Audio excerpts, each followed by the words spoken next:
to. Divan. Ang problema niyan ay ganyan yung display niya. Parang kulang siya ng supply sa side cup, ano?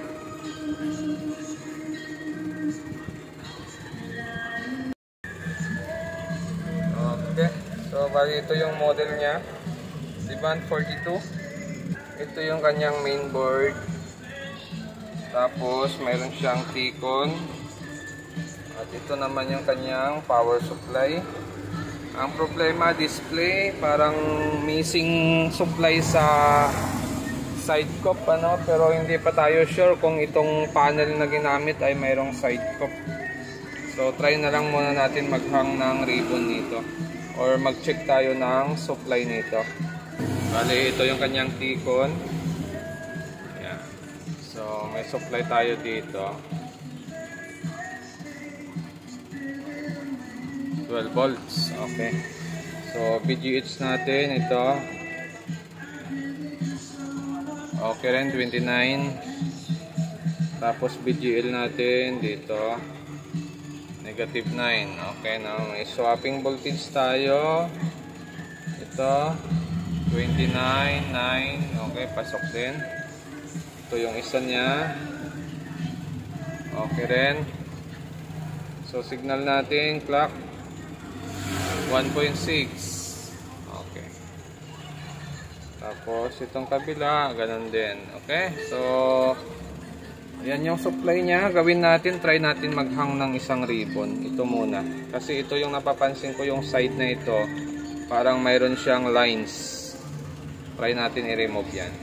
So, na-remove natin to, tapos saksak natin. Tingnan natin kung anong display nito. Kung normal ba or ganun din ang problema niya. Ito. So, ganun din problema niya, no? Lines din siya na parang missing supply talaga sa side cup niya, no? Ayan. So, ganun din ang issue. Okay, so try natin sa kabila naman. Ito naman hang natin, kabit natin ito. Ito. Nakahang yung isang side, yung ito binalik natin. Check ngayon natin yung display. So, ganun din. May guhit-guhit din siya. Parang mas malala yata problema na itong side na ito. Yan, oh. Wala talaga siyang supply, ano? Wala siyang no signal na nakalagay. Guhit lang talaga nagmo-move. Okay, check natin kung may side cup ito. Kasi duda ako sa unit niya, no? Pero parang walang side cup ito. Kasi ang ginamit na T-con ay ganito. So may mga clock signal. So pag may clock signal kasi minsan yung side cup ay wala. Yun, no? Ito na siya. Nakuha natin siya sa modify sa blocking, ano. So makikita nyo, itong side na to nagkaroon ng problema. Bali nag-block tayo ng signal dito. Tapos nag-modify tayo gamit yung board na yan. Ito, yung board na yan. So yan yung ginamit natin para i-modify yung supply na para gumanda ulit yung display niya. Yan, oh. Ito ay walang side cup. Walang side cup ito. Makikita nyo, yan na yung pinaka display niya. Normal na, walang flicker, walang shadow or nagbe-vertical lines. Normal na yung display natin. Yan. So yung ganitong problema minsan talagang medyo mahirap matrabaho siya gawin. Pero tiyaga-tiyaga lang talaga para makuha mo yung saktong timpla ng kanyang display, ano? Yun, no? Ang normal. Nakuha pa sa repair. Yan. So ito yung board na ginamit natin. Temporary muna kasi nag-a-adjust tayo kung saan siya gaganda, kung saan siya match sa supply na kailangan ng ating panel. Yan. Mamaya ipapakita ko sa inyo. Okay, obserbahan ko muna ito. So ito lang, papakita ko sa inyo kung ano yung ginawa natin dito. So makikita natin itong side na to may problema na yung clock signal natin. Kaya ginawa natin dito, binlock natin yung clock signal natin dito. Pati yung add event. So yan yung tape natin. Ganito kalapad, ano? 1, 2, 3, 4, 5, 6, 7, 8, 9, 10, 11, 12, 13, 14. Mga 15 pin ang binlock natin dito. Tapos, ginawa natin, itong side na to, medyo okay pa siya, kaya lang may tama na rin yung swapping voltage niya. Kaya ginawa natin, minodify natin yung swapping voltage natin. Yan. Ito yung input natin. Yan, yung nanggagaling dito. Yan yung dalawa. Ito, saka ito. Tapos, papasok yan dito. Tinanggal natin yung resistor na parang ganito. Yan, tinanggal natin yan dalawa. Tapos, dito sa baba, tinanggal din natin. Bali, ito yung LC1, LC2 natin sa may test point na ito. Nanggagaling yan dito sa IC. Yung papalabas na nung lagpas yun ng resistor na ganito, ito yung sa baba, yan na yung papunta sa ating panel. Tapos ito, dinumper natin, ito na rin yung papunta sa ating panel. So, dinumper natin yan parehas LC1, LC2, pati yung sa baba, ganun din. Pero yung dito sa side na ito, hindi na natin pinasukan siya ng LC1, LC2 or modify na supply kasi binlock na natin yung circuit dito. So, ang pinasukan lang ng modify natin itong side na ito. Lahat ng signal dito, kompleto. Pwera lang dito sa may swapping voltage niya or sa may LC1 saka LC2 nito. Yan, LC2, LC1. Yan yung minodify natin. So, yung supply na minodify natin ay manggagaling dito sa ating boost converter. Yung input nito nanggagaling dito sa 12. Yan, 12 volts ang input nito. Yung out nito adjustable, pataas. Boost converter ang tawag yan. Back naman pag pababa. Boost converter,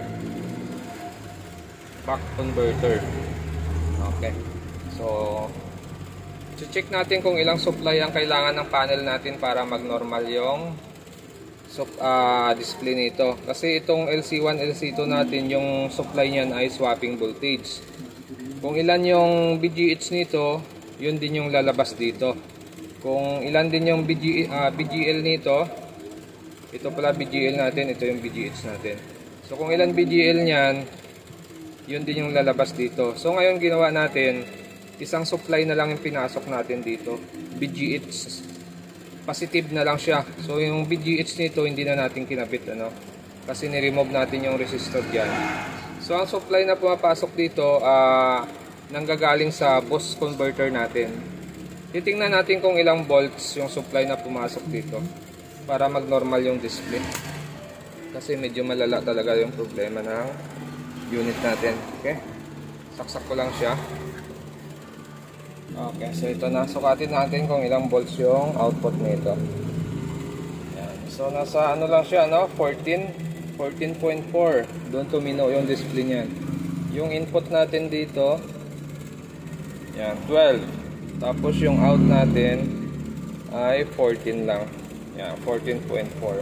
So diyan lumabas yung maayos na display niya sa 14. Pag mataas, papangit yung display niya. Pag tama lang siya sa 14, okay yung display niya. Yan, no? Okay na siya. So, buo yung screen niya, no? Walang damage, walang guhit or walang spot. Okay, so obserbahan na lang natin to, tapos sasarado natin. So, ganun lang. Pag nag-modify kayo ng T-Con, ingat-ingat lang. Dapat alam nyo kung ano talagang circuito ang kailangan nyo i-modify, saka kung paano siya i-disable yung mga circuito. Kasi pag nagkamali ka dito sa modification na ito, pwedeng masira mo itong T-Con or masira mo yung pinaka panel nya. So ingat-ingat lang tayo. Okay, so ito, bali final test natin tong deband natin. Testing natin. Saksak ko lang. Namilaw na siya. Yan, lumabas na si deband na. Mapapansin nyo, hindi na siya nagsashadow. Naka-HDMI. Okay. So, itong side na to may problema. Nag-blocking tayo ng clock signal, pati yung LC1, LC2, 15 pin. Tapos ito good pa, kaya lang may problema na yung LC1, LC2 niya. Kaya ginawa natin, minodify natin. Ang supply na pumapasok sa LC1, LC2 niya ay nasa 14 volts. Para lang mag-normal yung display nito. Yun o, okay na siya. So hanggang dito na lang yung video natin. At kung bago lang kayo sa aking channel, huwag kalimutan mag-subscribe sa susunod ulit natin na video.